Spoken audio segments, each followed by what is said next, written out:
ja räägin täna vaatamata sellisele väga turundusliku kujundusega avaslaidile mitte sellest, et Coca-Colast mitte niivõrd palju ja ka mitte sellest ei taha arutleda, et milline või kas on Coca-Cola võim tarbija üle, vaid hoopis sellest, et kuidas kujuneb täna tarbija kaubavalik meie kauplustes.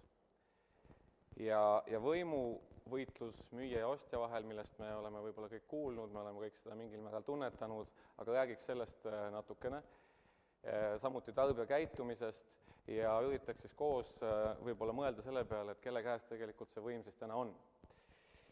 Kui me läheme natukene ajas tagasi ja räägime siis sellisest poliitilisest võimust, siis enamus meist vist mäletab, kui ma vaatan vanuse järgi võib-olla, et meil oli Nõukogude võim ja Nõukogude võimu ajal oli tarbija valik imelihtne. Tuli osta seda, mida saada oli. Ja ma arvan, et te olete kõik minuga nõus, et see, kelle käes võim Nõukogude ajal oli nende inimeste käes, kes kontrollisid nii-öelda letialust kaupa. Täna on pilt natukene teistsugune ja täna tundub näiliselt kaubanduses käies, et meie valik on piiramatu.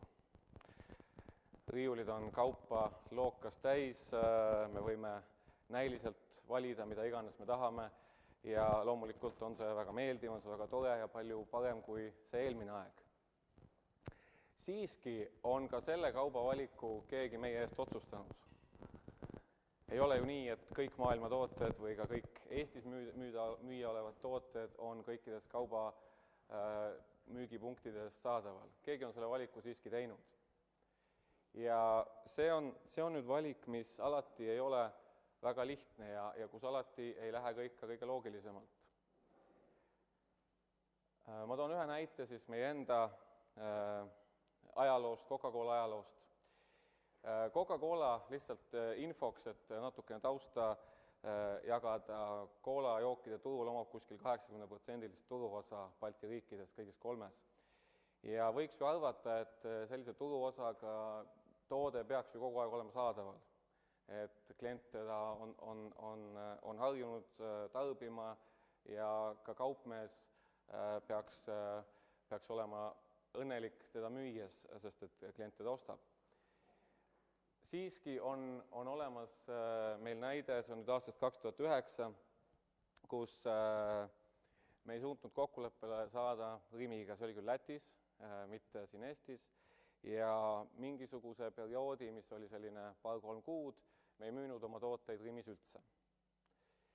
Nüüd loomulikult on sellel selline finantsmõõde, ehk et kui me räägime meie puhul, siis me räägime jämedalt selle perioodi jooksul meile müümata kuskil 120 000 liitrit toodet, mis kui nüüd siis panna pudelitesse, et teda võib-olla paremini tajuda, on siis 240 000 sellist pooleliitrist pudelit, eks ole. Ja kui see panna uuesti rahasse, siis on see jämedalt kuskil 80-90 000 eurot, ehk vanas rahas üle 1 miljoni krooni, eks ole, kõvasti. Et mitte väga väike raha. See raha jäi loomulikult müümata ka Rimil. Aga võib-olla veel nagu murettekitavam oli see, et selliste asjade mõju on tavaliselt märksa suurem kui ainult nüüd see raha. Ma toon siin ühe näite selle sama Rimi juhtumiga seoses. Läti juhtiv päevaleht Jena helistas meile ja hakkas küsima, et nemad teevad lugu sellest, et Rimi hakkab minema pankrotti. Ja ma siis küsisin ka suhteliselt üllatunult, et miks te nii arvate? No aga nad ei müü ju Coca-Colat, et ilmselge, et neil on arved maksmata ja te ei vii neile toodet selle pärast. Eks ole. Ja samamoodi küsiti kindlasti Rimi käest meie kohta, et mis on Coca-Colal viga, et kas Coca-Cola on oma tegevuse lõpetanud, rääkimata sellest, et me saime terve rida kliendi tagasisidet juba siis otse tarbijatelt. Ja need asjad ei ole loomulikult nüüd juhtumas ainult Coca-Colaga või ainult Rimiga ja ka mitte ainult Lätis. Kui te mäletate selle aasta algust, siis oli meil siin endal Eestis oli üsna kõva meediakajastust leidnud juhtum, kus siis Go-Market ja Tere natukene ka võimuvõitlust pidasid ja samamoodi oli probleeme siis toote saadavusega.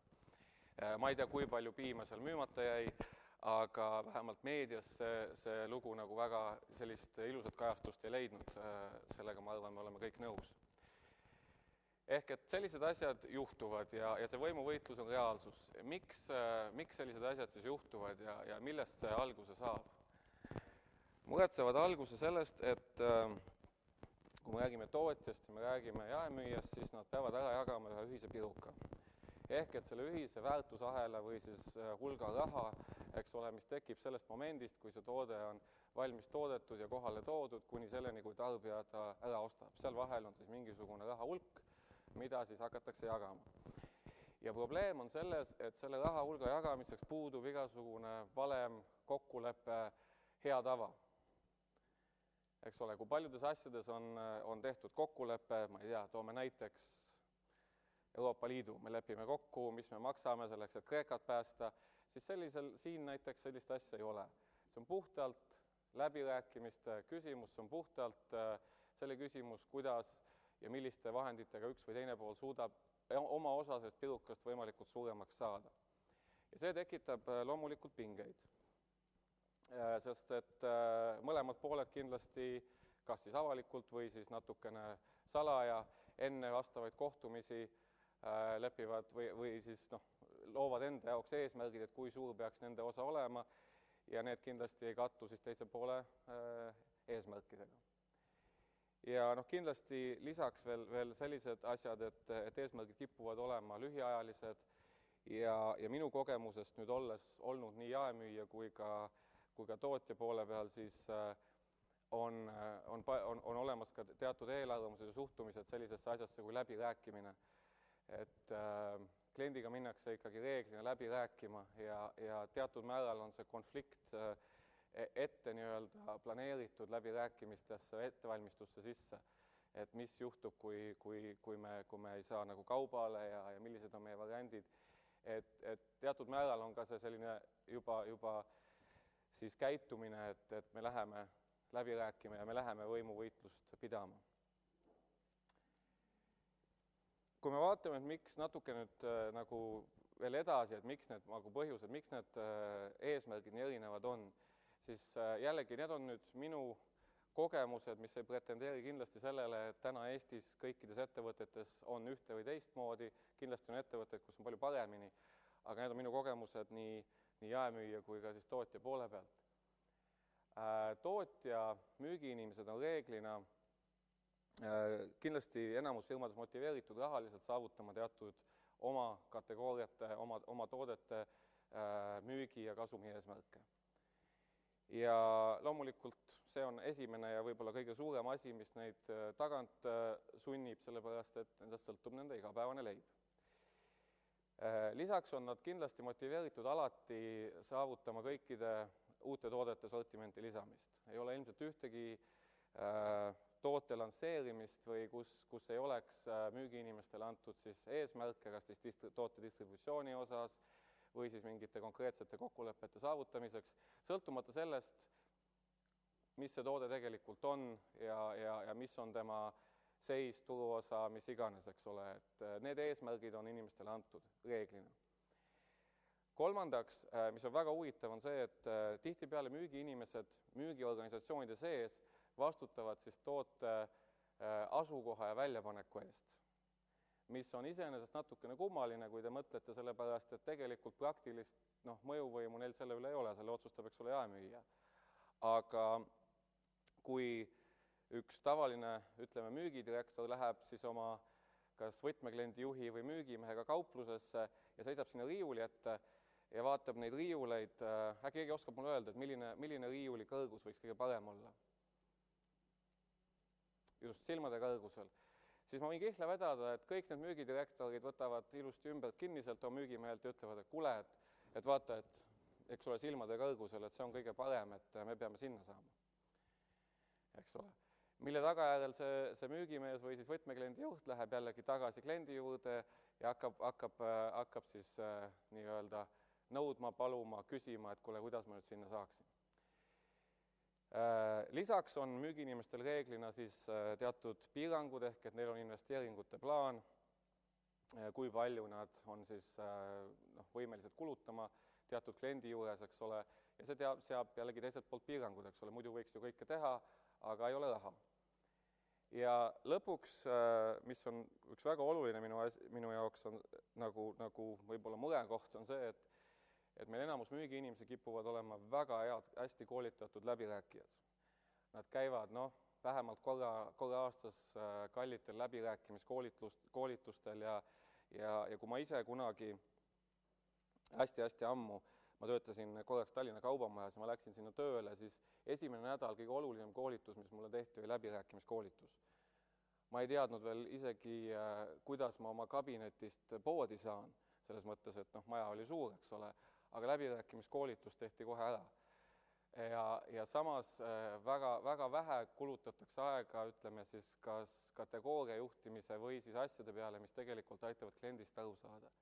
Ja sellega teatud määral juba tekib see suhtumine, et me kasvatame läbirääkijaid, aga mitte inimesi, kes suudaksid kategooriat kasvatada. Ja lõpuks on müügiinimesed reeglina väga tugeva igapäevase surve all, sest kõik käivad poes ju. Ja meil on siin, kui me räägime Coca-Colast, on ligi 200 inimest siin Eestis, kes kõik iga päev käivad poes, eks ole, ja näevad müügiinimeste töö tulemust. Ja müügiinimestel ei ole vist mitte väga haruldane see, et nad saavad endale õhtul selliseid SMS-e piltidega ja muid sõnumeid, et kuule, et miks Pirital nii on või miks Järvel nii on. Ja jällegi tekib, eks ole, selline surve, et järgmine päev minna kliendi juurde ja öelda, et nüüd on kõik halvasti. Ja me peame muutma. Nüüd, kui me vaatame siis jaemüüja poole pealt, jällegi tuginedes minu kogemusele, siis jaemüüja ostuinimesed on tihtipeale motiveeritud saavutama kategooriakohaseid eesmärke. Ehk loomulikult seal hakkab esimene erinevus, et kui müügiinimene tahab oma toodet müüa, siis jaemüüja tahab tervet kategooriat müüa. Ja need ei pruugi tihtipeale kattuda need tegevused. On olemas ka juhtumeid, millega ma olen kokku puutunud, mis on natukene minu jaoks kummalised, et on jaemüüja poole peal näiteks eesmärk marginaaliprotsent. Et ei ole mitte eesmärk kas siis müüginumber või ka kasuminumber, vaid hoida mingisugust marginaaliprotsenti, mis on iseenesest ju kui niimoodi puht matemaatiliselt talupoja mõistusega mõelda väga lihtne. Küsimus on selles, et kas sa müüd selle protsendiga siis lõpuks ühe toote või mitu sa müüd, eks ole, aga see protsent kui number, selle saavutamine ei ole kuigi keeruline. Aga on ka selliseid juhtumeid. Ostuinimesed tihtipeale kaasatakse ka turundustegevusse ja üks näide on siin oma tooted, nii-öelda private label. Private label on iseenesest hästi hea asi jaemüüja jaoks ja on kategooriaid, kus ta töötab väga hästi. Kui ma võtan näiteks meie ärist siis jookide osas, siis ma julgen öelda, et vesi näiteks on hea private label toode. Tavalise tarbija jaoks on vesi, eks ole, seal ei ole olulist vahet, eks ole, ja ostetakse ka private labelit väga hästi. Aga on ka kategooriaid, kus see selliselt ei toimi ja mu enda kogemus on siin jälle mõne aasta tagant, kui ma Shellis töötasin, siis me tõime turule, meil oli vääristatud kütus V-Power, Shell V-Power võib-olla mõni mäletab, väga hea kütus. Ja me siis laiendasime, tahtsime seda brändi nagu brändi laiendada ja tõime turule V-Poweri energiajoogi, nii-öelda private labeli.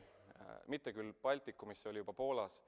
Ja iseenesest äriliselt ja nii-öelda Excelis super hea asi, sellepärast, et meie marginaal oli 2 korda suurem kui Red Bullil.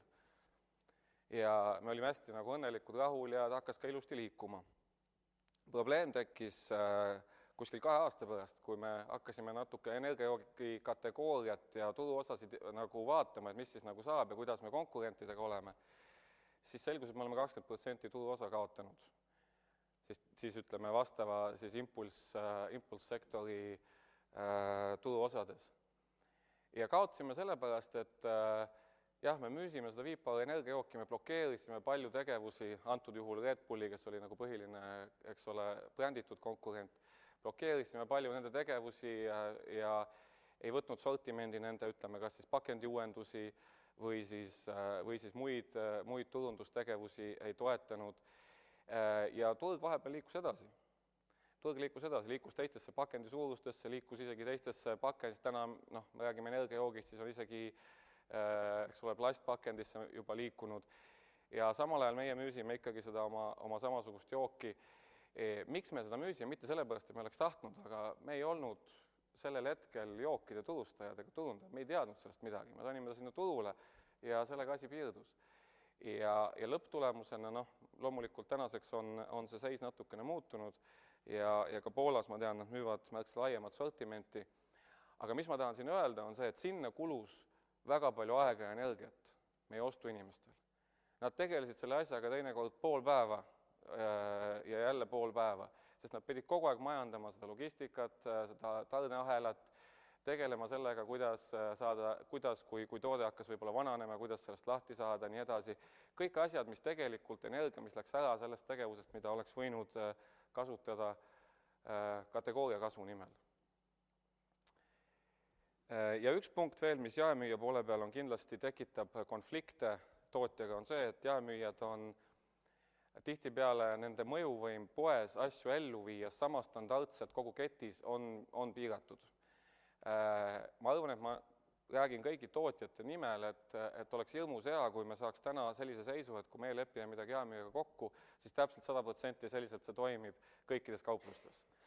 Aga reaalsus on, et ei toimi. Reaalsus on see, et on kohalikud otsused, kohalikud poejuhatajad, mõni teeb natukene ühtemoodi, mõni teeb natukene teistmoodi, mis tähendab seda, et kui see müügiinimene või veel hullem tema ülemus läheb sinna samasse poodi õhtu ja ei näe seda asja, mis on kokku lepitud, siis ta on murelik ja siis tekib jällegi see surve, eks ole, jaemüüja ja ostja vahel, et miks ei ole midagi, mis me kokku leppisime, ellu viidud. Ja jällegi oleme me nagu konflikti äärel. Ja samamoodi nagu siis müügi poole pealt on tegemist reeglina väga hästi koolitatud läbirääkijatega, aga ütleme kategooria juhtimise, kategooria kasvu või siis tarbekäitumise osas üldiselt on kõvasti veel arenguruumi. Ehk et kogu need kaks poolt ja ütleme need motivaatorid siis müüja ja ostja vahel tekitavad loomulikult väga soodsa pinnase nagu konfliktiks ja sellepärast ka need asjad, millest alguses sai räägitud. Ma räägiks nüüd natuke ühe näite kaugemalt, et kui nagu halvaks selline konflikt võib minna. Te teate, tegemist on Ferrari vormel 1-ga, eks ole. Kas keegi oskab mulle ka öelda, et millised kaks ettevõtet on kõige pikaajalisemalt olnud Ferrari vormel 1 toetajad?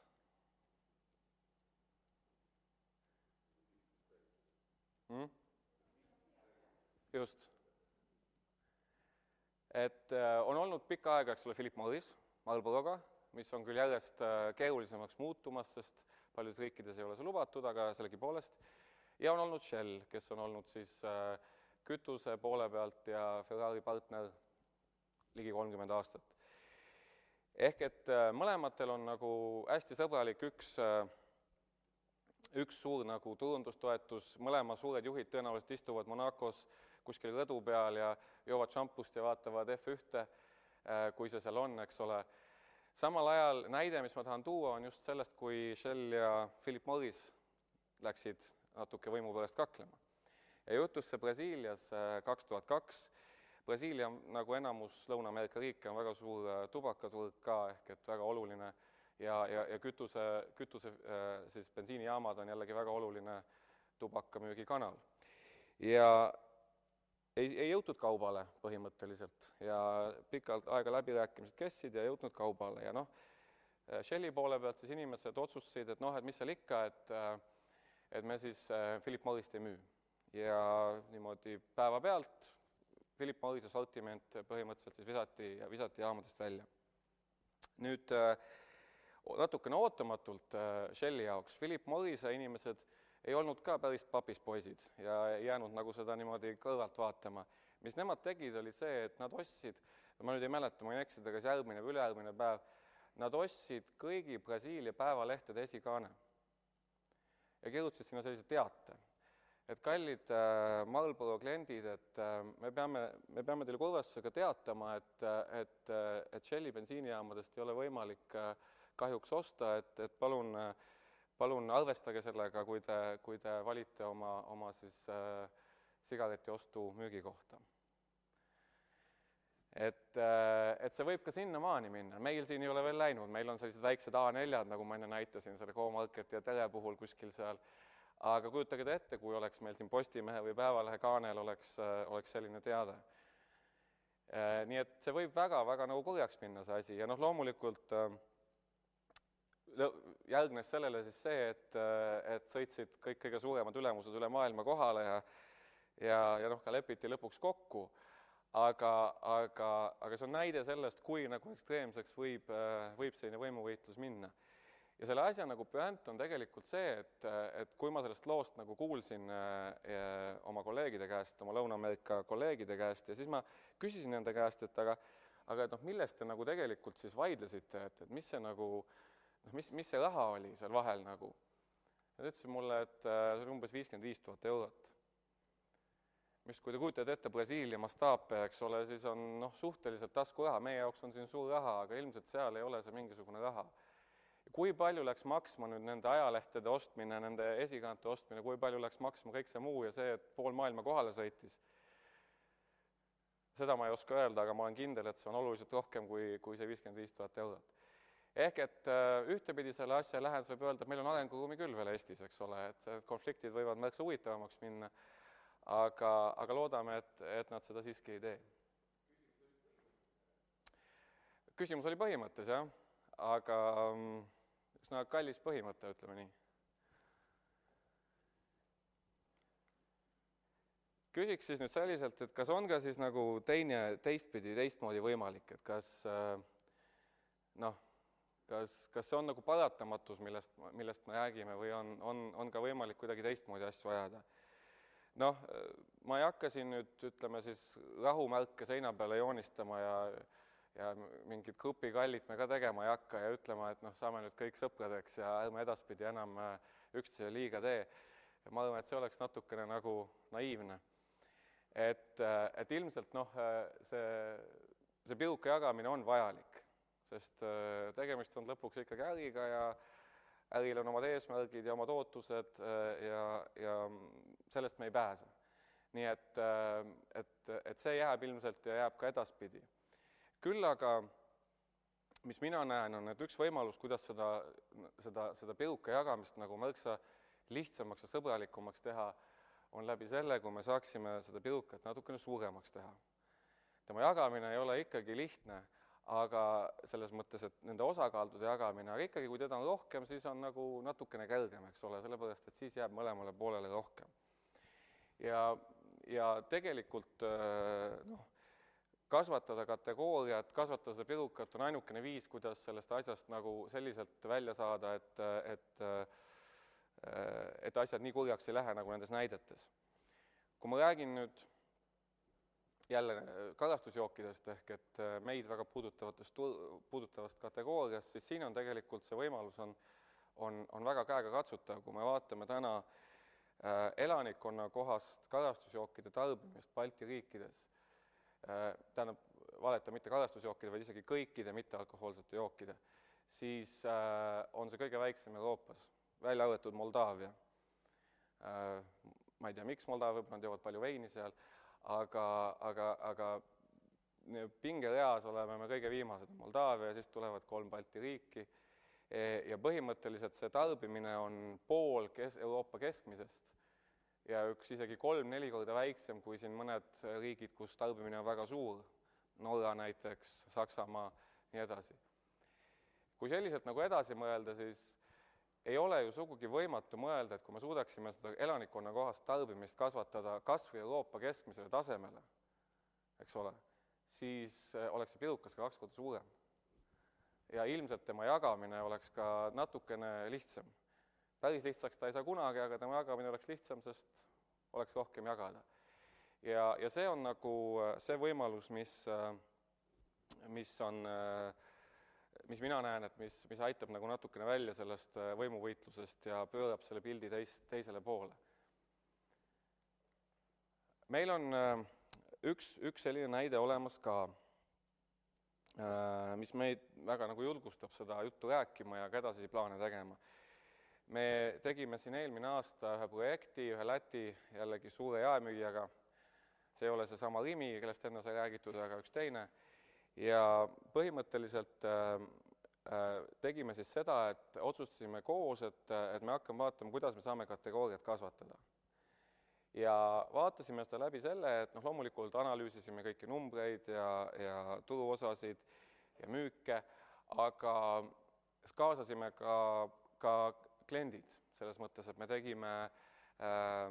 kutsusime tegelikult kliendid, inimesed tänavalt nii-öelda, küsisime nende käest, milline on nende see nii-öelda ostuotsuse viis, et kuidas nad nagu ka erinevaid kategooriaid vaatavad, mille järgi nad oma otsuseid teevad. Ja mis tuli välja selle konkreetse juhtumi puhul on see, et antud jaemüüjal oli siis lihtsalt liiga suur sortiment. See asi oli liiga kirju. Nad müüsid suhteliselt vähe asju, kuna tegemist on sellise hästi kiire käibega jaemüüjaga ja hästi väikeste laopindadega jaemüüjaga. Müüsid suhteliselt väheseid asju, klient ootas suhteliselt väheseid asju, aga samas neil oli riiul täis igasuguseid erinevaid asju. Ja selle tulemusena nad otsustasid vähendada siis kardinaalselt toodete arvu, antud juhul isegi 67%. See on selline kogemus, mida ilmselt paljude jaemüüjate juures korrata ei saa, see on väga spetsiifiline juhtum. Ja tulemus oli see, et nad said müüvatele toodetele rohkem pinda ja müügitulemused olid superhead. Kõikides kategooriates oli kasv, kogu kasv oli 18% suurem kui ülejäänud klientidel samal ajal, ehk et väga edukas projekt. Nüüd kaks asja, mis mina endale nagu kõrva taha panin sellest projektist, üks oli see, et esiteks me ei ole nendega 2 aastat läbi rääkinud peale seda, sellepärast, et selleks pole praegu olnud vajadust, me kõik sujub nii nende kui meie jaoks ja me ei ole viitnud aega sellepärast, et seda viimast 0,3% juurde või maha lihvida. Aga teiseks andis ta väga palju siis arusaamist sellest, et klient on see, ja tarbija on ikkagi see, millest me peame alustama ja tarbijast arusaamisest. Sest tihtipeale nende läbirääkimiste käigus see on see element, mis jääb nagu kahe silma vahele. Sest lõppkokkuvõttes on tarbija ikkagi see, kes otsused teeb. Ja mis on väga huvitav täna on see, et tegelikult tarbija oma olemuselt ja tarbija käitumine muutub ju väga kiiresti. Ja tihtipeale võib juhtuda selline asi, et meie räägime läbi ja vaidleme millegi üle, mis võib-olla ei olegi enam oluline, sest see tarbija on vahepeal juba muutunud oma käitumist ja juba otsib teist asja või teeb teist asja kui see, mille üle meie nii-öelda oma võimuvõitlust peame. Ma toon siin ühe näite, see on uuring, mis tehti Euroopa riikides ja 85. aastal, ehk siis umbes siis, kui meil need tühjad riiulid olid ja kaupleti all oli, siis Euroopa riikides olid riiulid täis, eks ole. Valmistati keskmiselt või kulutati keskmiselt 2,5 tundi toidu valmistamisele päevas. Mis tähendas seda, et tegelikult siis koduperenaine läks, eks ole, ja ostis palju asju, tegi kõik ise. Alates siis nii palju kui võimalik vähegi ise teha ja kulutas palju aega selle peale, et valmistada perele igapäevane lõuna. Täna kulutatakse toidu tegemisele keskmiselt 12 minutit päevas.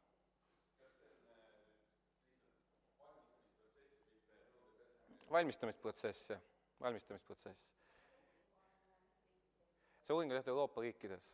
Ma võin pärast uurida täpselt välja, ma praegu peast ei hakka ütlema, aga üldiselt üle Euroopa. Perekonnad, nagu te näete, on ka natukene vahepeal muutunud võib-olla, aga see selleks. Aga see on nagu üks näide, et kui suur on nagu, kui palju on muutunud tarbija käitumine. 20 aastat on või peaaegu 30 aastat on ka pikk aeg, aga see muutus on nagu väga kardinaalne.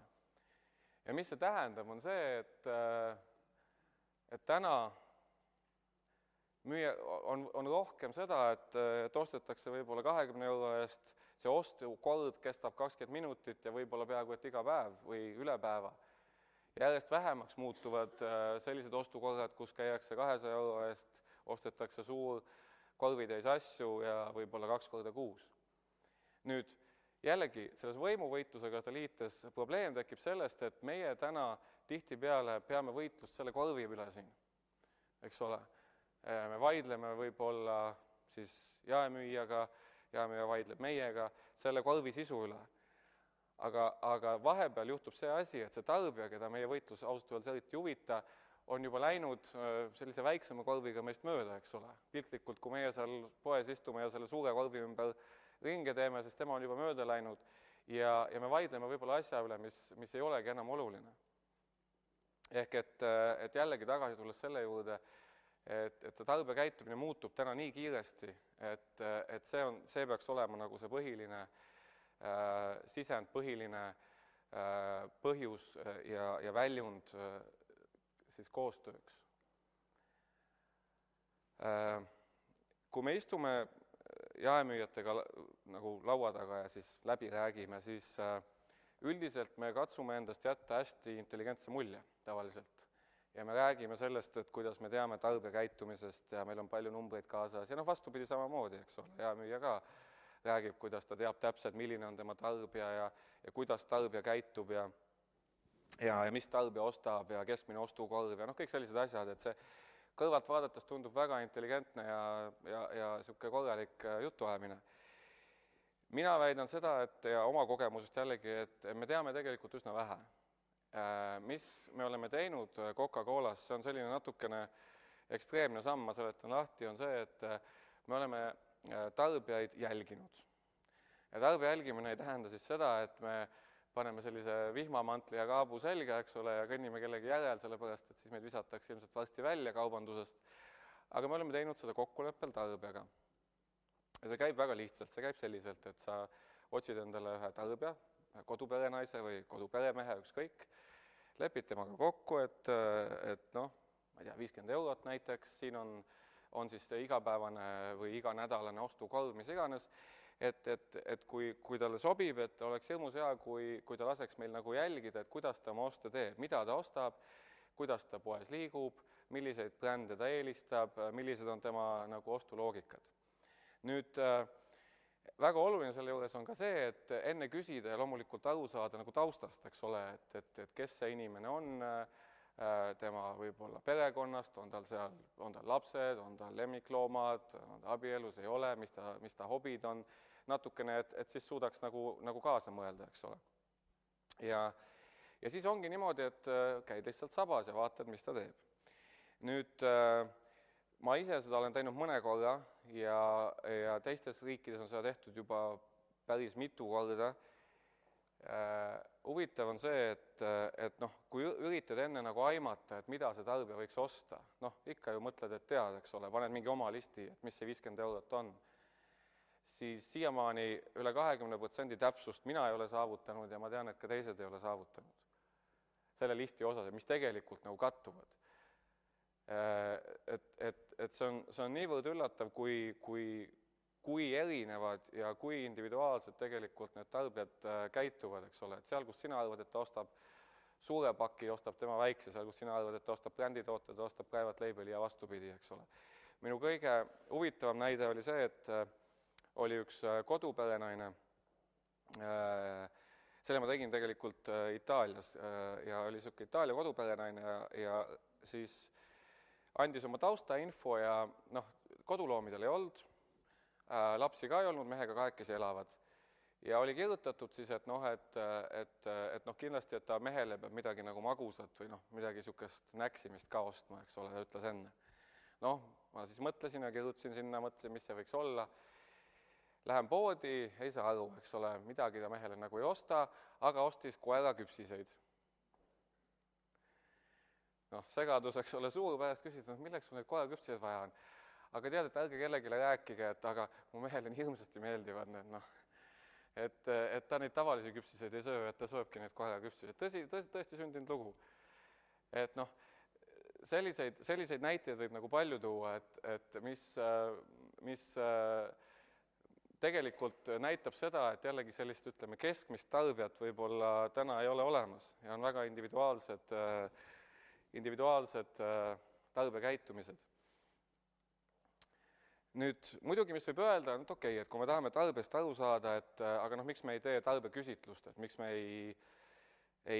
ma ei tea, saada mingisugust ankeeti tarbijatele või isegi kutsu neid kohale ja küsi, et mida nad eelistavad, et kas nad eelistavad Coca-Colat või Pepsit või eelistavad nad telepiima või valiopiima ja me saame teada, eks ole. Nüüd, seal on ka natukene skeptilisust minul endal, jällegi kogemustest lähtudes on see, et siin jälle üks vanem lugu, see oli juba aasta 1998 ja tulla tagasi selle Shell V-Poweri juurde, seekord mitte energiajoogina, vaid kütusena. Siis 1998 tegelikult Shell hakkas nagu selle V-Poweriga tegelema ja hakkas seda väärtustatud kütust turule tooma. Ja seal oli moment, kus oli siis nagu nii-öelda otsuse koht, et kas me müüme, ja oli kaks varianti, et kas me hakkame müüma igal pool Shell V-Powerit või hakkame müüma teist kütust, meie nimi oli Shell Pura. Nüüd, Shell Pura oli siis selline kontseptsioon, et ta pidi siis tegema mootori põlemise puhtamaks ja läbi selle pidid vähenema siis, ütleme, siis atmosfääri, eks ole, saastamine ja et ta on nagu hästi selline roheline kontseptsioon. Ja Shell V-Power on jälle puhas vormel 1, ralli kiiremini kõigist mööda, eks. Tehti siis küsitlus ja küsitluse tulemusena 95% inimesed ütlesid, oi, Shell Pura, muidugi. Et planeet ja roheline ja minu lapsed ja minu lapselapsed ja kõik nii edasi. Ja selle tulemusena ka esimese riigina Iirimaal tookord see Shell Pura turule toodi. Ja osutus kolossaalseks läbikukkumiseks, mitte keegi ei ostnud. Meie siin ja mõned riigid veel, me kuidagi ei suutnud seda uskuda ja läksime Shell V-Poweriga, mis sai väga edukaks ja on tänaseks selgelt maailmas number 1 kütusebränd, kui me ei räägi mitte siis firmadest, vaid kui me räägime, ütleme, kütuse kui sellise brändidest, siis Shell V-Power on selgelt maailmas globaalne number 1 ja võib-olla ainukene, mis on globaalselt läbi löönud bränd. Ehk et jällegi see tarbijaküsitlus on ka selline asi, et sa võid ta käest küsida, aga tarbija kindlasti vastab seda, mida ta eeldab, et sa tahad kuulda, eks ole, ja ta pärast ei käitu mitte samamoodi. Et sellest kogemust lähtudes on natukene skeptiline ka tarbijaküsitluste osas, mitte alati sama. Võib tuua näiteks siin selle hamburgeri ja porgandiga, eks ole, et ma arvan, et kui küsida inimeste käest, et kumba nad eelistavad või kumba peaks sööma, siis oleks sama lugu, et 95% ütleks, et ikka puuvilja ja äsja ja samal ajal me ei näe, et McDonaldsil väga halvasti läheks, ei globaalselt ega ka siin, eks ole, ja kindlasti ei tule see kasv nagu porgandite pealt, ütleme nii. Osa tarbijatest on täna jällegi hoopis teistsugused. Me tõime nüüd turule 2 kuud tagasi juunis sellise energiajoogi nagu Monster Energy. Ma ei tea, võib-olla te olete kuulnud, see on hetkel maailmas kõige kiiremini kasvav energiajook Ameerika algupäraga, kes nüüd tuleb Euroopasse. Ja nagu alati, eks ole, meie inimesed läksid siis jaemüüjate juurde, eks ole, ja hakkasid seda sisse müüma. Mõningatel puhkudel on ta aga juba müüdud, aga päris paljudes kohtades täna me alles räägime läbi. Ta ei ole veel sortimendis ja ütleme, protsess käib. Ja on seal erinevad vaidlused, et kui palju siis ikkagi peaks nagu olema need allahindlused ja tugi ja kõik nii edasi, tavaline asi, ütleme nii. Vahepeal, mis on juhtunud, on see, et selle joogi tarbijad on hakanud oma elu elama, neid see väga ei huvita. Meil on 14 000 fänni Facebookis, ilma mingi meediareklaamita, ja müügi osas meil on 5% turuosa peale 2 Baltikumis peale 2 kuud. Mis juhtub seal Facebookis on see, et nad kirjutavad omavahel, kust seda osta saab. Seal on, eks ole, postitused, et näed, nüüd tuli, ma ei tea, Maximasse müüki või nüüd tuli Statoili müüki. Ja need tarbijad lähevad sinna juba sellepärast, et nad on niivõrd, ütleme, selle brändi ja selle joogiga nagu, selle joogi, eks ole, fännid. Ehk et see, et mina või inimesed minu meeskonnas nagu istuvad kliendiga ja läbi räägivad seal, et kas see nüüd on siis 0,2 või 0,3%, mis me toetame, see muutub täiesti nagu ebaoluliseks, sellepärast et need tarbijad saavad oma selle joogi igal juhul kätte. Lihtsalt nad valivad neid kohtasid juba ise, mitte enam ei oota, et meie selle valiku nende jaoks teeme koos jaemüüjaga. Ja tulevikus muidugi tarbija jaoks on ka see, et ka poe mõiste kui selline võib muutuda päris kardinaalselt. See on üks hästi huvitav, ta ei ole hästi näha siit, aga ma seletan kohe lahti. Hästi huvitav kontseptsioon, mille otsa ma sattusin hiljuti. Koreas. Tescot te teate kõik, eks ole, Tesco suur globaalne jaemüüja. Ja Koreas nemad on siis teinud sellise poe kontseptsiooni, mis muuseas on väga edukas. Et inimestel on pood metroos. Koreas inimesed sõidavad, kõik sõidavad, nagu ma aru sain, sõidavad metrooga tööle ja tagasi. See on nagu 90% inimesi liiguvad selliselt. Ja siis on tehtud selliselt, et metroos on poeriiulid, selliselt nagu siin pildi peal paistavad. Nagu peaaegu, et nagu päris riiulid, ainult et ilma toodeteta. Ja seal on siis, eks ole, ka samamoodi riiulid, nii silmakõrgusel kui ka allpool, eks ole, ja tooted. Ja kui siis Korea inimesed ootavad oma metrood, siis nemad võtavad oma nutitelefoni, mis neil muidugi kõigil on, ja nemad skännivad sealt metroo seina pealt ja minule palun 2 liitrit Coca-Colat ja see piim ja võib-olla see grillkana ka siit, eks ole, ja skännivad. See skaneeritud informatsioon võetakse, saadetakse kuskile kesklattu ja kesklaost pakitakse siis vastavalt sellele tema ostukorv ja selleks ajaks, kui ta sealt metroost on jõudnud koju, saabub talle see ostukorv, inimene toob talle, see on sinu tänane poeskäik. Nüüd, ma ei ütle, et see Eestis lähiajal toimuma saab, kindlasti mitte, esiteks meil ei ole metrood alustuseks ja Eesti inimene kipub võib-olla pigem autoga tahtma sõita kui ühistranspordiga, aga kindlasti kunagi ta saab toimima kas selliselt või mõne teistmoodi, et ka poe mõiste, ütleme see, mille üle me siin jällegi võib-olla täna vaidleme, et kas see meie toote alus, meie tootega on nüüd siis nagu seal selle käimistee peal või on ta natukene kõrval või on ta natukene kaugemal, antud kontseptsiooni puhul jällegi see vaidlus natukene nagu kaotab oma mõtte, sellepärast, et see pood läheb ka natuke nagu mööda sellest vaidlusest mingil hetkel. Ehk mitte ainult tarbija ei muutu, aga kindlasti ka poe kui sellise mõiste tulevikus muutub. Mõned mõtted siis, mis mina olen mõelnud meie müügiinimeste jaoks, et nagu seda kõike natuke praktilisemaks teha, et mis me siis oleme mõelnud teha, et seda muuta just meie organisatsiooni põhjal.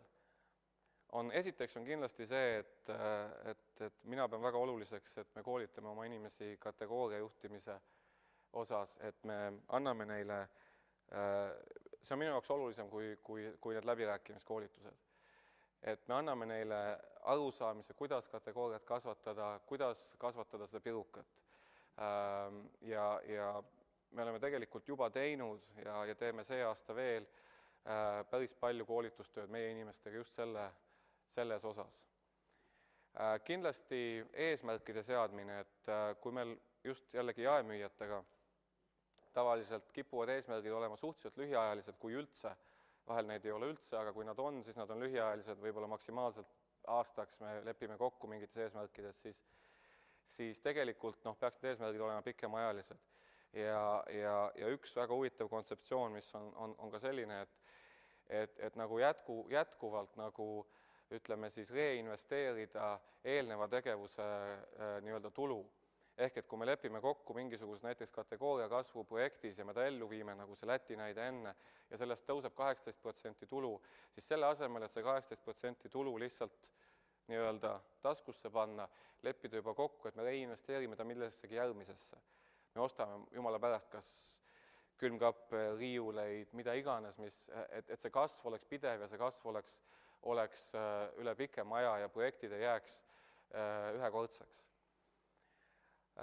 Siis üks väga selline võib-olla väga revolutsiooniline mõte, mida me veel ei ole teinud, aga mõte on väga aegsasti või väga ilusti nagu arenemas, on see, et motiveerida oma müügiinimesi mitte meie portfelli kasvu järgi, vaid kogu kliendi kategooria kasvu järgi. Ehk et see tähendaks seda, et kas võtmekliendi juht või siis müügimees või mis iganes tasandil, tema nagu tegevuse edukuse määrajaks oleks see, kuidas kliendil kasvab kogu jookide kategooria. Mitte tingimata see, kui palju ta Coca-Colat müüb. See võib tunduda selline esimese hooga isegi absurdne, eks ole, et miks peaks keegi nagu, et sisuliselt miks peaks jälle korda minema, palju müüb Pepsi või müüb A. Le Coq või Kuta, eks ole. Aga tegelikult jälle, kui me läheme tagasi selle juurde, et kui me tahame seda kasvatada, eks ole, seda pirukat, siis see on ainukene viis seda vaadata. Ainukene viis seda vaadata on kategooriat tervikuna. Ja teha ka seal teinekord järeleandmisi. Sellesama Läti näite puhul, mis ma enne tõin, kus nad 67% tooteid vähendasid, seal ka meie kaotasime kõvasti tooteid ja kõvasti, ütleme, sortimenti. Aga see on okei, sellepärast, et see klient tervikuna kasvas, tema kategooria kasvas ja kokkuvõttes me oleme selle projektiga väga rahul. Järgmise punktina kindlasti jällegi vaadates natuke kaugemale, siis meie jaoks on täna olulisem just nimelt see elanikkonna kohane mittealkohoolsete jookide tarbimise kasv. See on olulisem kui, ütleme, meie konkreetne turuosa kasv. Loomulikult meie turuosa jälgime ja see ei muutu ebatähtsaks. Aga kui vaadata nagu kaugema perspektiiviga, siis see on see, kust me saame nagu tegelikult sellest ärist suure teha. Meie turuosa on täna enamus meie nagu võtmekategooriates väga kõrge, eks ole. Ja meie jaoks ei ole prioriteet see, et me seal selle ühe viimase või protsendi seda tõstame, vaid pigem see, et me tõstaks tõesti mingisuguse 5–10 aasta perspektiivis selle üldise mittealkohoolsete jookide tarbimise järgmisele tasemele. See on nagu olulisem. Ja loomulikult tekitame aega ja lihtsustame kõiki tegevusi, keskenduma pigem vähestele olulistele asjadele. See on võib-olla väga üldine ja seda teete ilmselt kõik, aga see on siiski hädavajalik, sellepärast, et vastasel korral lihtsalt need muud asjad ei saa piisavalt tähelepanu. Need muud eesmärgid siin.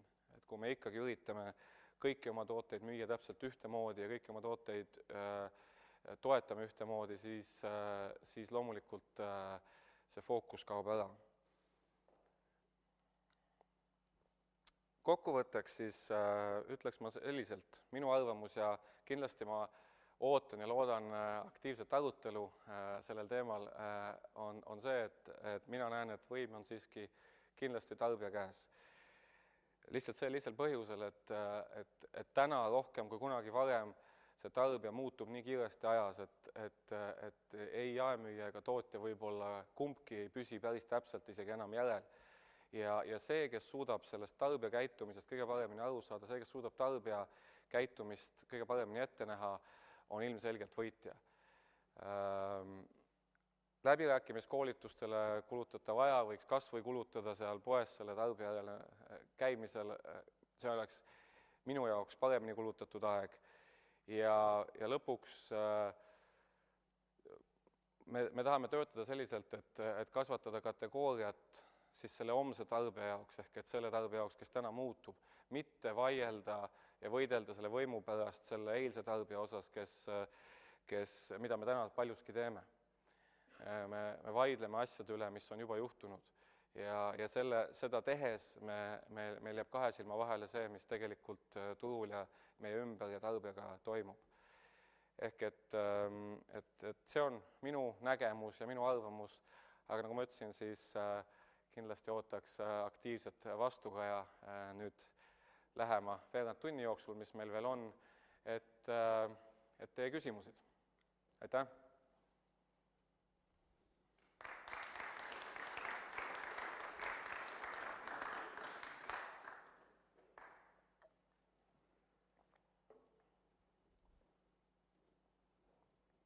Küsimus ei ole? On?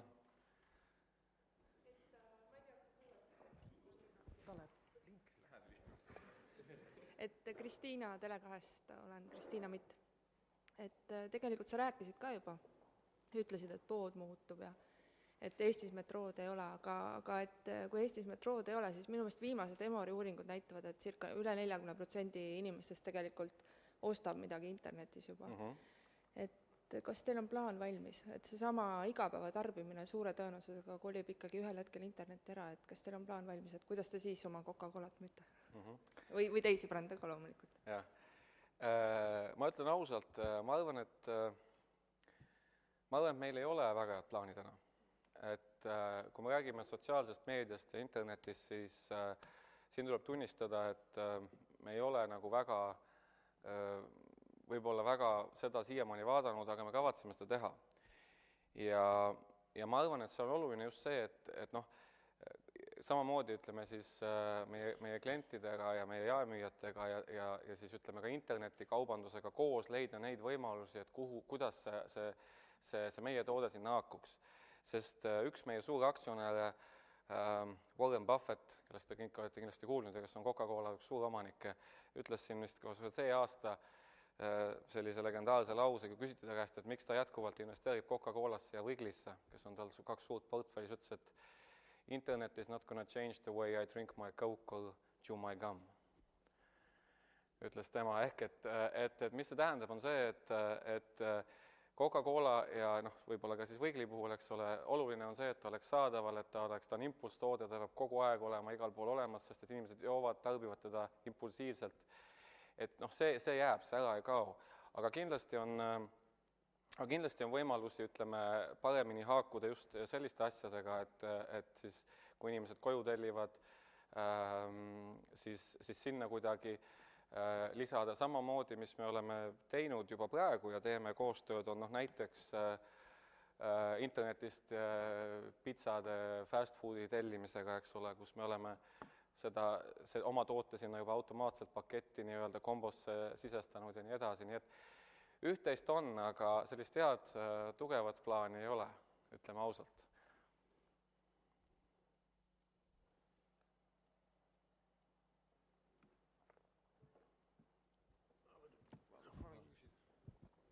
Mul tekkis selline mõte, et te mainisite, et Facebooki lehel jälgitakse aktiivselt seda Monster joogi ostmist, et palju te ise seda Facebooki jälgite, et kas te vaatate ka, et kuidas siis käiakse ja kommenteeritakse? Ma ütlen ausalt, ma tegin endale konto see aasta, esimest korda. Ja ma siiamaani olin hästi skeptiline ja ilmselt ma olen ka suhteliselt konservatiivne inimene ja ma mul ei olnud isegi kontot. Nüüd see aasta tänu sellele samale Monsteri asjale, mis hakkas niimoodi minema, ma tegin endale konto ja nüüd tõesti ma olen jälginud ja vaadanud. Loomulikult mitte iga päev ja mitte üle 2 tunni, aga kindlasti nüüd jälgime küll. Ja kindlasti on meil ka Coca-Colaga rohkem plaane just nimelt Facebooki ja muid sotsiaalseid meediaid kasutada, kui me siiamaani oleme. Coca-Cola on ka tegelikult üsna tagasihoidlikult olnud esindatud selle poole peal. Et jah, aga alles hiljuti.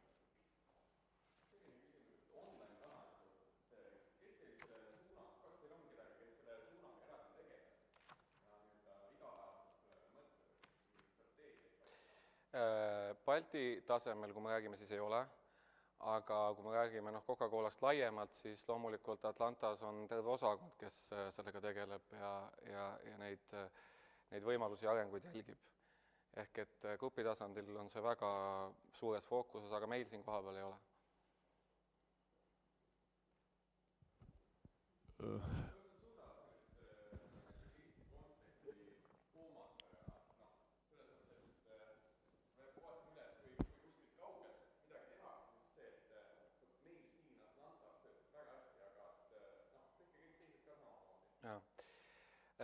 See risk on kindlasti olemas, aga siin on üks asi, mis on tegelikult hästi hea ja on võib-olla levinud väärarvamus ka Coca-Cola suhtes, nagu paljude rahvusvaheliste korporatsioonide suhtes on see, et Atlantast tulevad mingisugused käsuliini pidi mingisugused paberid ja öeldakse, et nüüd peab seda ja seda täpselt tegema ja kui ei tee, siis lastakse lahti.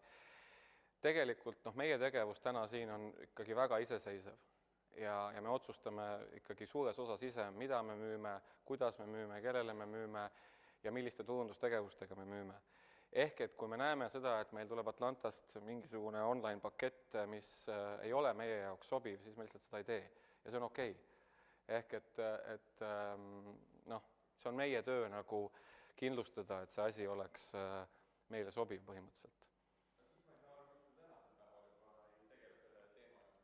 Nagu ma ütlesin, me hakkame sellega tegelema, aga me oleme natuke, ma tunnistan, võib-olla hiljaks jäänud.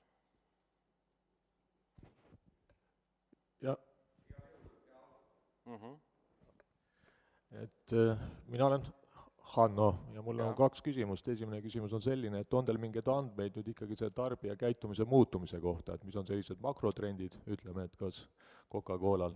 Ja siis teine osa küsimusest on, et kuidas see tarbija erineb siis Eesti lähiturgudel. Tarmo Noop on siin kunagi öelnud, et nemad ei julge oma spordijoogiga minna näiteks Lätti-Leetu, kuna nad ei suuda lätlastele ja leedukatele selgeks teha, mis asi see spordijook on. Et nendel nii palju raha ei ole, et seda turundust saamata.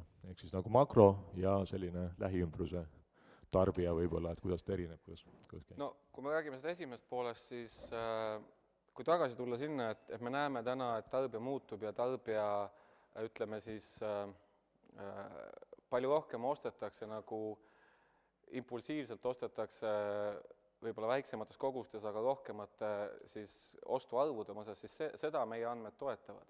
Kui me vaatame näiteks meie selle aasta müüke võrreldes eelmise aastaga, siis põhimõtteliselt meil on meie müügikasv on praktiliselt kõik tulnud väiksematest pakenditest. Ehk et see ostuarv on järjest tõusmas, eks ole. Ehkki, ütleme, keskmine ost läheb ka, keskmine võib-olla liitrite maht läheb kogu aeg madalamaks, aga inimesed tarbivad rohkem, tihemini ja vähem korraga kui varasemalt. Ehk et see seda toetab. Kui nüüd rääkida sellest teisest poolest, siis meie õnn on see, et meil on, eks ole, suur osa portfellist on ikkagi väga globaalne ja Coca-Cola puhul me ei pea ei lätlastele, leedukatele ja kellegile selgeks tegema, et mis ta on, et selles mõttes meil võib-olla sellist konkreetset muret ei ole, aga kui me vaatame nagu üldiselt kas või siin Balti turul, siis loomulikult on erinevusi turgude vahel, loomulikult on, ei ole need Balti turud nüüd täpselt ühesugused kõik, et need erinevusi on, aga meie portfelli osas ma julgen väita, et meil ei ole nagu sellist erinevust, et me näeks, et mingi asi kuskil müüb väga hästi ja kuskil väga vähe. Kõik, mis meil hästi müüb Baltikumis, müüb ka igas riigis hästi, nii et meie portfell on selles mõttes hästi tasakaalus.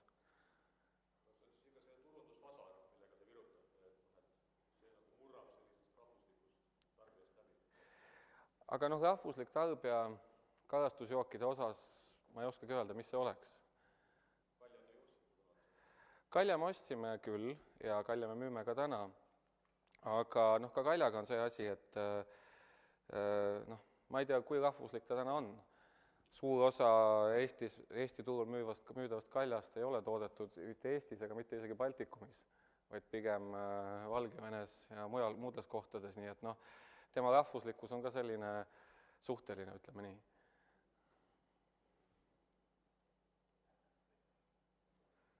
Võib-olla siin veel, ma siis korra küsin veel edasi, et üks nagu reegel, mis mulle on seletatud, et FMCG, siis fast moving consumer goods, siis ei ole mõtet isegi teha mingit toodet, mis annulleeriks väga sellisele, kui sa tahad nagu eksportida rahvuslikul omapäral, et üks bränd ja pane sellega nagu jääd. No kindlasti jaa, et kui me räägime nüüd ekspordist kui me räägime nüüd ekspordist ja ütleme võtta siis tõesti mingi Eesti toode, mis oleks rahvuslik omapäraga, mis iganes omapära on, ja selle nagu globaalseks tegemiseks, siis see on ikka üsna kolossaalne ettevõtmine, ütleme nii, et see võtaks nii palju raha ja energiat, et ma ei ole kindel, kas seda Eestis on. Kindlasti on see erinevates nišitoodetes, eks ole, on see võimalik ja erinevates niisugustes kasvavates trendides ja kategooriates, aga see, et keegi hakkaks Eesti, ütleme siis mingisugust limonaadi nagu reaalselt globaalselt turustama, ütleme seal Coca, Pepsi ja teiste vastu, see on nagu raske.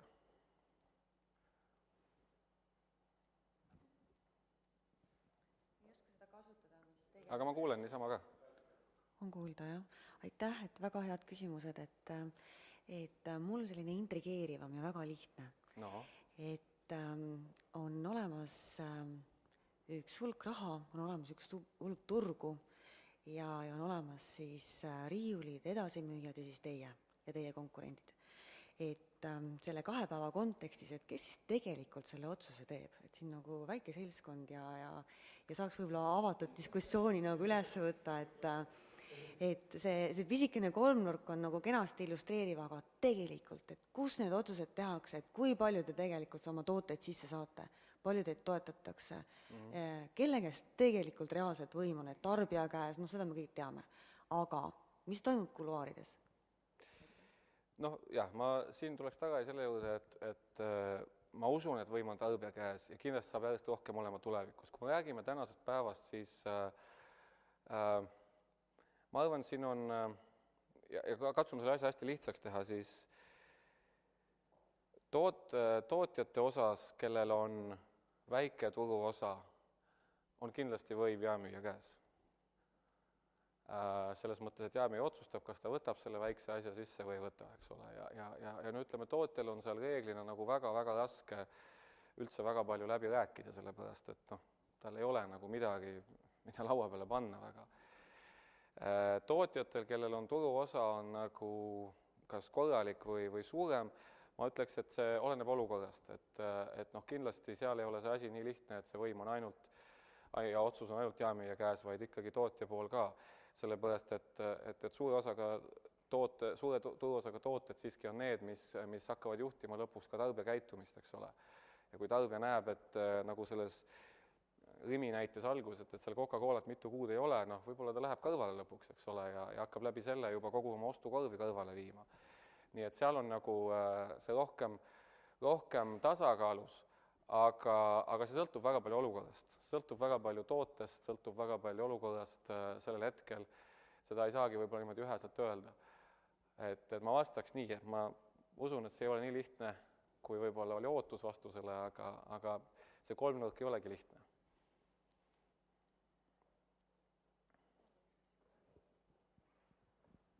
Mul on üks naiselik küsimus, et Aha. sellest konverentsi raamatusse kirjutad, et võim on laste käes, et kas sinu lapsed Coca-Colat joovad? Joovad küll, jah. Aga siis edasi, et eile üks esineja rääkis liidri puhul 3 sellisest vastutusringist, et üks on sisering, siis on välisring, et kus on siis need, keda kaudselt mõjutate, ja siis on veel üks välisring, see on siis maailma huvid ja mõjud järeltulevatele põlvedele. Et teie olete karastusjookide turul kindlasti liider. Et kuidas te läbi saate selle välisringiga, et mõju järeltulevatele põlvedele, kui me räägime, et tegelikult, ma ei tea, USA-s, et iga 3. laps näiteks jääb suhkruhaigeks ja üldse tervis on ju halvaks inimestel läinud ja ebatervislik toitumine ja ka joogid, et see on ikkagi väga paha. Et kuidas te sellega läbi saate, selle sotsiaalse vastutusega? Me saame sellega, aitäh küsimuse eest, me saame sellega väga hästi läbi, selles mõttes, et meie toetame seda, et loomulikult karastusjoogid, nagu kõik muud, on osa tasakaalustatud toitumisest, eks ole. Karastusjook kui selline ei ole mingil moel halb iseenesest, aga seda peab tarbima koos teiste asjadega ja vastavates kogustes. Kui me räägime lastest, siis laste puhul on loomulikult see, et teatud vanuseni lapsed on hästi mõjutatavad, eks ole, ja meie ei taha seda mingil juhul kuritarvitada ja näiteks üks asi, mis me oleme selleks teinud, on see, et Coca-Cola ei turusta alla 12-aastastele lastele mitte kunagi. Selles mõttes, et näiteks isegi me ei müü koolis Coca-Colat tänu sellele. Me kaotame selles isegi mahtu, eks ole, ja meie konkurendid paljud rõõmsalt müüvad, aga meie ei müü. Sest meie nagu mõte on see, et kui laps on üle 12 või siis ta on juba nooruks, siis ta suudab juba otsustada võib-olla natukene selgemalt. Pluss, eks ole, meil ei ole midagi selle vastu, et lapsed joovad alla 12-aastasi, seal ei ole midagi halba, aga see peaks toimuma siis juba, ütleme, vanema nõusolekul ja vanemad peaksid selles otsuses juures olema. Ehk et selles mõttes me saame väga hästi läbi.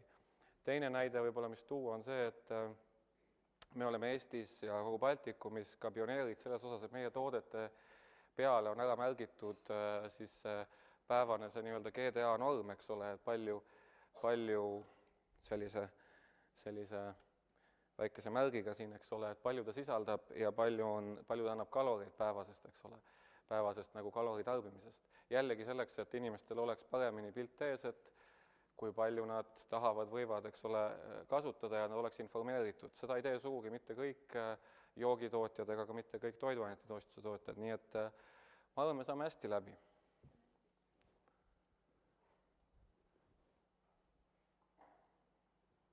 Ja palun? Eks pidevalt tuleb uusi niisuguseid mängijaid. Et eks turule tuleb pidevalt uusi niisuguseid sooviavaldajaid, kes tahab siin oma osa võtta, et kui ma nüüd eksi, Hiinas või Jaapanis, kus oli vist aastas mingi 1000 alternatiivset jooki, murdosa sellest on vähegi elujõulisust suudavad omal nagu hoida, et kuidas te siin jälle, te ütlete Patikumis, et kuidas te siin üldse näete, et mis teil selline potentsiaalne kasv üldse on, et te olete täna päris kindlasti tugeva positsiooni juba saavutanud, et Coca-Cola nagu tervikuna üldse, aga et kuidas te üldse näete, et ma saan aru, et läbi tarbija käitumise tundmaõppimise võib-olla veel parendada seda, aga mis on nagu see reaalne tunnetus? Noh, ütleme nii, et kui ma ütlen jämedalt, siis ma arvan, et meil on potentsiaali vähemalt kahekordistada oma tegevust aastaks 2020. Ja miks ma seda näen, on just nimelt seesama, et seda mitte läbi turuosa kasvu, sest turuosa on juba praegu kõrge, on läbi selle, et kasvatada seda üldse elanikkonna kohast tarbimist, mis on meil siiski hirmus väike võrreldes kõikide teiste Euroopa riikidega.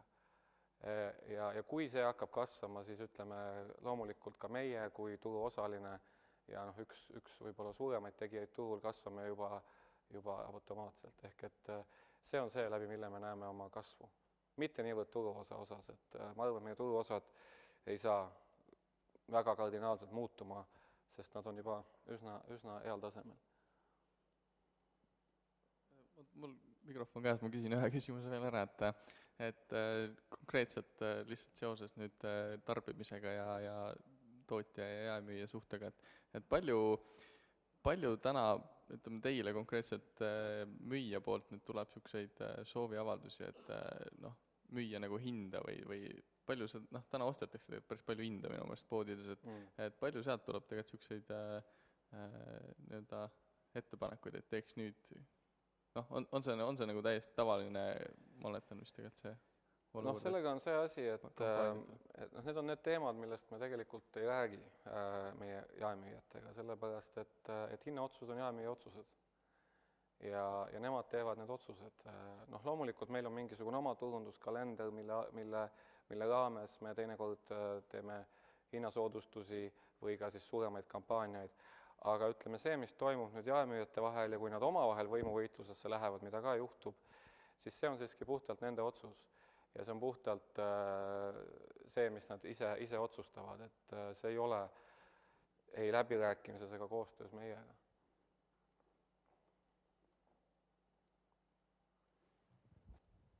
No ma siis kasutan mikrofoni seekord. Et tahtsin küsida, et kui palju, ma ei tea, kas siis võib protsentuaalselt käibest tuua või mingi hinnangu, et kui palju te investeerite tarbija käitumise uurimisse ja tarbija tausta uurimisse, et ma arvan, et see haakub just nüüd siin päris palju käsitletud teemaga. Ma ei ütlegi praegu numbrit, sest ma võin valetada. Et see number on üsna märkimisväärne selles mõttes ja ta on pidevalt kasvamas. Aga kuna ma täpselt seda numbrit praegu ei mäleta, siis ma teda ei ütle, et mitte valetada. Et võib-olla võin pärast kunagi ta üles otsida, aga see number on märkimisväärne, ta on kasvanud iga aasta.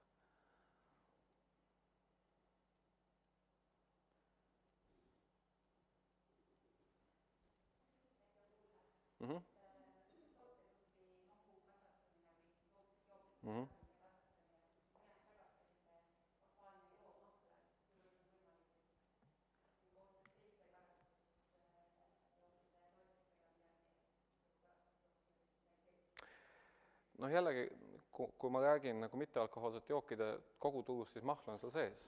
nii et kui inimesed rohkem mahla joovad, see on ka väga hea, see on see, nii et selles mõttes siin jällegi meie nagu eesmärk peaks olema seda saada inimesed jooma, mitte alkohoolseid jooke.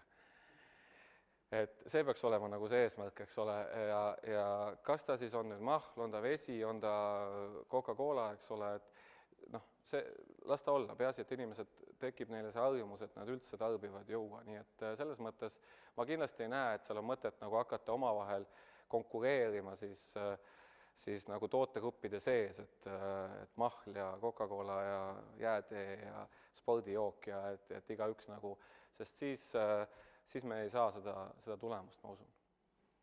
Nii et see on väga hea, kui inimesed rohkem mahla joovad, mis ma tahan öelda. Ma küsiks veel, kui mikrofon juba siin on. Et kuidas te näete näiteks 10 aasta pärast või see võib olla ka pikem perspektiiv, et kuivõrd selliste Coca-Cola, Fanta ja muude ütleme klassikaliste selliste jookide osakaal kas kasvab või kahaneb tulevikus? Et päris palju on teil ju sortimenti tulnud igasuguseid mahlu ja selliseid alternatiivseid, võib-olla natukene selliseid teadlikuma tarbija jaoks jooke, et kuivõrd nagu see osakaal tulevikus muutub, kuidas te seda näete? Ma arvan, et jällegi, kui me räägime Baltikumist ja võib-olla ka maailmastaabis, ma arvan, et ta ei muutu väga oluliselt, sellepärast, et ütleme need mahlad, veed, mis iganes asjad, energiajoogid samamoodi, nad on ikkagi tulnud suures osas juurde. Ja kui me vaatame Coca-Colat täna, siis Coca-Cola kasvab globaalselt, kasvab ka Baltikumis, kasvab igal pool põhimõtteliselt täpselt samamoodi. Ehk et jällegi toimub sama asi, et inimesed hakkavad rohkem tarbima ja sinna tuleb siis ütleme juurde uusi kategooriaid, aga see ei tähenda seda, et nad tulevad tingimata kas Coca-Cola või Fanta Sprite'i arvelt, aga nad tulevad juurde ja kasvavad põhimõtteliselt kõik. Ja see on trend globaalselt ja ma usun, et see saab trend olema ka meil. Nii et võib-olla tõesti mingil hetkel nagu kui hakata protsentuaalselt jälgima, võib-olla toimuvad mingid muutused, aga see ei tähenda seda, et neil ei oleks kasvupotentsiaali jätkuvalt. Okei, et ma just ise arvasin seda, et pigem nende klassikaliste Coca, Fanta, Sprite, et nende osakaal pigem nagu langeb või seda ei ole näha? Kui me vaatame oma andmeid viimase 3 aasta jooksul, siis on see pigem vastupidi. Aeg on täis, jah, mul on siin nullid ees ja igasugused tulukesed vilguvad. Et kas anname veel ühe küsimuse ja siis viimane küsimus.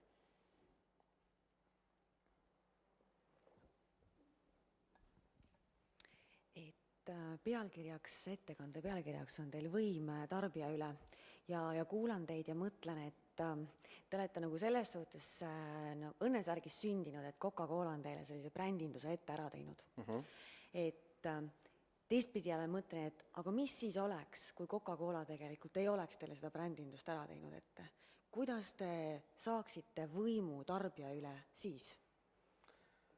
See on selline väga hüpoteetiline küsimus, et ma ei oska öelda, selles mõttes, et loomulikult ma vaatan, nagu ma ütlesin, see ettekanne ja kõik, mis ma olen rääkinud, on minu kogemusest lähtuv ja see kogemus on väga palju Coca-Colaga seotud ja ka jaemüüja poolt enne seda Shelliga. Ma ei oska öelda, ma arvan, et see oleks situatsioon, mis oleks loomulikult teistsugune väljakutse, aga mis ma selles situatsioonis täpselt teeks, ma ei oskagi praegu öelda. Selleks peab see situatsioonis olema, ma usun.